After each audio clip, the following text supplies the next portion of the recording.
আসসালামু আলাইকুম গাইস, সবাই কেমন আছেন? আশা করি সবাই ভালো আছেন। আলহামদুলিল্লাহ আমিও অনেক ভালো আছি। এই তো গাইস দেখতেই পাচ্ছেন ঝুড়িতে এগুলা হচ্ছে মিষ্টি মোয়া আলু। তো আজকে আমি 4 কেজি মিষ্টি মোয়া আলু 100 টাকা দিয়ে কিনেছি। এতটা কম দামেও যে এই সুস্বাদু মজাদার আলুগুলো আমি পেয়ে যাব কখনো ভাবিনি। এই মিষ্টি মোয়া আলুগুলো আমার বাবজানের খুবই পছন্দ, এই জন্য আজকে আমি এতগুলো আলু কিনে রাখলাম। একদম সকালবেলায় আমার বাবজান স্কুলে চলে গেছে, এইদিকে আমি কিছুটা আলু আমার বাবজানের জন্য আগে থেকেই সিদ্ধ করে রাখবো।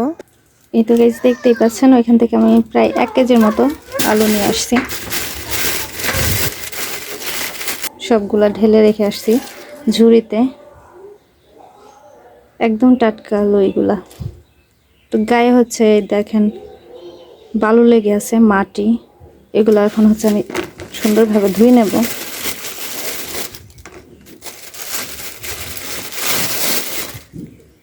অনেক বড় বড় এগুলা।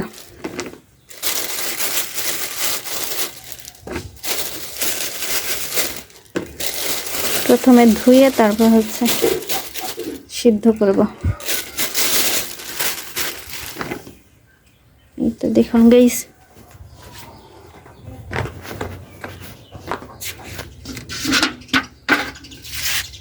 পানি দিয়ে সুন্দর করে ধুয়ে নেব। সিদ্ধ করার আগে ভালো করে না ধুলে এর গায়ে প্রচুর পরিমাণে কাদা বালু লেগে থাকে। না ধুলে কিন্তু একদমই খাওয়া যাবে না। আর গাইস এই মিষ্টি মোয়া আলুগুলো আমরা হচ্ছে ছোটোবেলায় খেতাম। ছোটোবেলায় আমার মা হচ্ছে সিদ্ধ করে দিত। তো মাঝে মধ্যে রান্না করার পরে যে চুলাতে আগুনটা থাকতো, ওই আগুনের মধ্যে পুড়িয়েও খেতাম, অনেক মজা লাগতো। সেগুলো মনে হয় আমার কাছে আরও বেশি মজা লাগতো।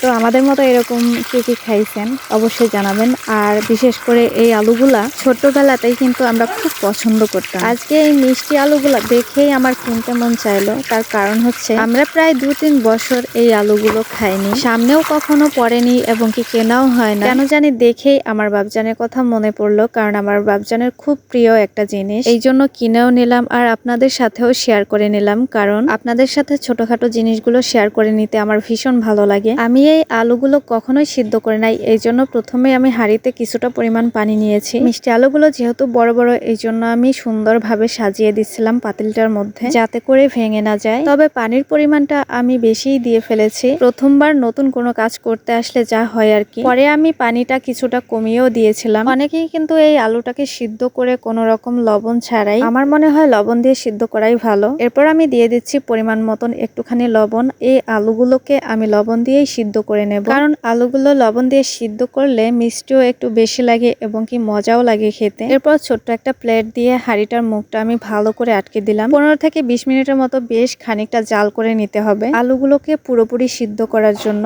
সিদ্ধ হওয়ার আগে আমি ঢাকনাটা খুলে দেখলাম যে আলুগুলোর কি অবস্থা। হাঁড়ির মধ্যে এখনো পর্যাপ্ত পরিমাণে পানি আছে, এই পানিটা একদম শুকিয়ে গেলে আলুগুলো সিদ্ধ হয়ে যাবে। দেখতেই পাচ্ছেন হাঁড়িতে কিন্তু এতটুকুও পানি নেই। আমি হাতে একটি ভাঙা পাটকাঠি নিয়ে চেক করে দেখলাম যে আলুগুলো সুন্দরভাবে সিদ্ধ হয়েছে কিনা। গাইস দেখতেই পাচ্ছেন আলুগুলো কিন্তু সুন্দরভাবে সিদ্ধ হয়ে গেছে। আমি এখন আমার বাবজানের অপেক্ষায় থাকবো কখন আসবে।